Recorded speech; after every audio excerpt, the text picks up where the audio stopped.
Ladies and gentlemen, hey, hi, how you doing? Welcome back to the channel. Thank you so much for stopping by. At this point, it seems like another day, another broken gun. After Season 4 Reloaded dropped, we got the patch notes that said, hey, we changed the damage profile of every gun in the game, but we're not going to tell you what those damage profile changes actually are.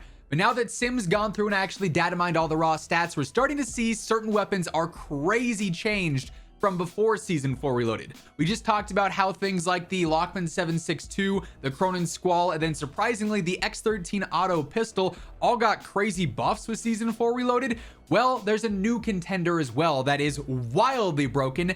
You may have some nostalgia when it comes to it, or, you know, some very bad memories of it.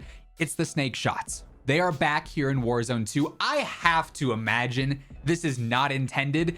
Yet, here we are in game, and their damage profile adjustments have made it so that these Snakeshots are now almost unbeatable in the close range. So initially here, I won't lie, when you look at these stats on paper here, like on Sim, it's a little awkward. What you really have to see is how it feels in game. You got to use them for yourselves and see just how broken they are. But when we look at Sim here, we've got a normal Basilisk, right?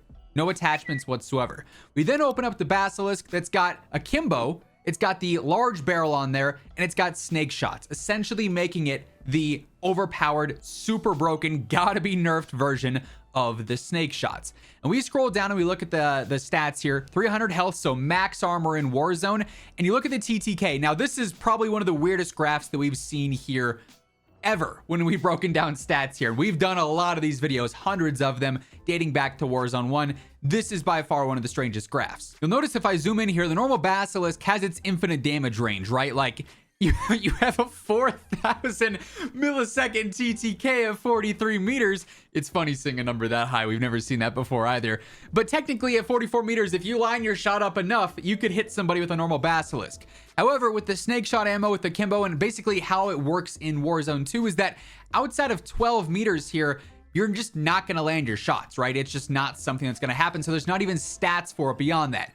But when you look in the 12 meter range, 702 milliseconds at 12 meters is pretty impressive.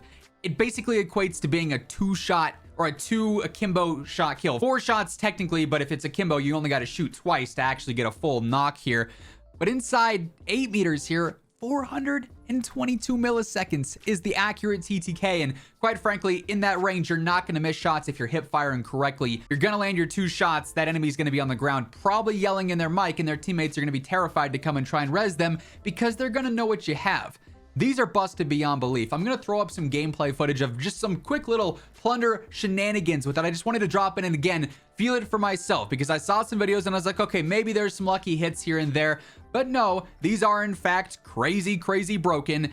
How this made it into the update, I'm not entirely sure.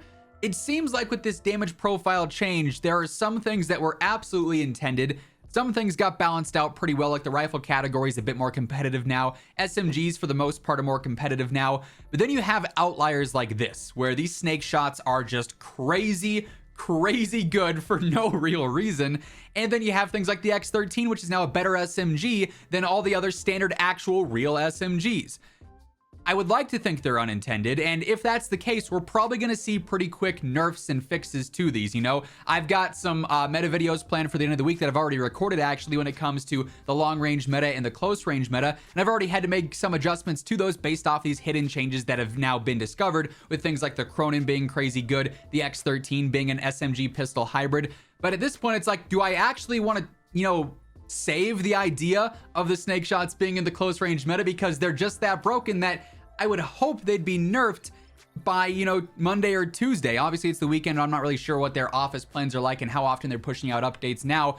The game really needs it. The stability update that we got still hasn't fully done everything we need it to, but this is something that I imagine is probably unintentional, and it should equate to a nerf here very, very soon. If not, it's got to be restricted and ranked ASAP because in the close range, there's no real reason to be running anything else, right? As we actually get into the setup here, quick reminder, if you guys are new here, you want to stay up to date with absolutely everything going on in the world of Call of Duty, be sure to hit that subscribe button if you want to know about these broken metas right as they become available. I'll have you covered with them in the future because I can bet you some money it's probably going to happen again at some point down the line. So be sure to hit that subscribe button. And if you enjoyed the video, let me know by dropping a like on it as well. Would be really appreciated. And hey, if you're dropping into any Warzone here, you might need some help trying to face the X13s and the Snakeshots. Get that help by throwing in code Immortal whenever you're grabbing some G Fuel product, whether it be some cans, a tub, maybe a starter pack. If you're trying G Fuel for the first time, code Immortal has you covered. You want to drop in with that secret loadout. It's some tiger's blood. By far one of my favorite flavors right now. Link for that will be down in the description below. So as far as the setup goes, this is what we're looking at. Shout out to Gumi. He's the one that I first saw talk about this setup in particular, and it is just beyond broken. This is also about as straightforward as a setup as you could get. Everything is so clearly outlined as to why you want to use this, and that, right? So obviously we have a Kimbo on here. That's what you need to make this so incredibly broken. You've got snake shots on there. You can tune for the better velo and damage range. It's not going to do a ton, but it's going to do a little bit of something. It might help out here and there. I go for the Bryson match grade trigger. This is going to help out with your overall fire rate, just so you can spam this and get those 2 quick shots off. Get that easy knock. Also helps out the trigger response time, so there's no real delay there. The left bar does not matter here. You're not ADSing, and recoil smoothness is irrelevant, so you're just tuning for better sprint to fire there. I go for the F-Tac Arrow Barrel. This is what you're really going to be wanting to run here to maximize its overall overpoweredness. That's not a word, but we're going to make it one. Better range, better movement speed, just pretty clutch for a pistol setup here. Tuning for the range and steadiness here, not going to be a huge difference yet again. And then also the Revo LSD, better sprint to fire speed. It also shows at the hip, so it's going to be easier to stay on target. That's the big part there. Better sprint to fire on the tune, better hip walking speed. So that's pretty much anytime you're not sprinting with this out, because it's a Kimbo, obviously. So like I said, the build itself is very, very straightforward, but man, does it get the job done. This is probably one of the most broken things that we've had in Warzone 2 up until this point in time. You remember the snake shots from back during Warzone 1? This is quite literally them reincarnated. They are back in full force. If you're fighting these within those 12 meters that we showed on the graph there, unless you also have these and maybe you get some better hit reg or you have a better connection, you're not going to beat anything with these, it seems like right now. They're a better shotgun than the shotguns. They're a better pistol than the other pistols right now, even the X13, and that's saying something. They're a better SMG than the other SMGs because they only take 2 clicks of the trigger and you're good to go. You've got your knock. It's just crazy. You pair this with like fast hands so you get that quick reload, and yeah, I mean, you're pretty much set, right? So definitely check these out if you want to have some fun before they get nerfed, because I can almost guarantee a quick and swift nerf is on the way. That's gonna wrap things up. If you enjoyed the video, let me know by dropping a like on it, and if you're new here, be sure to hit that subscribe button, turn on those post notifications to always stay up to date with all things going on in COD. But once again, thank you so much for tuning in, and until next time, take it easy, have an awesome rest of your day. I'll catch you guys later. Peace out.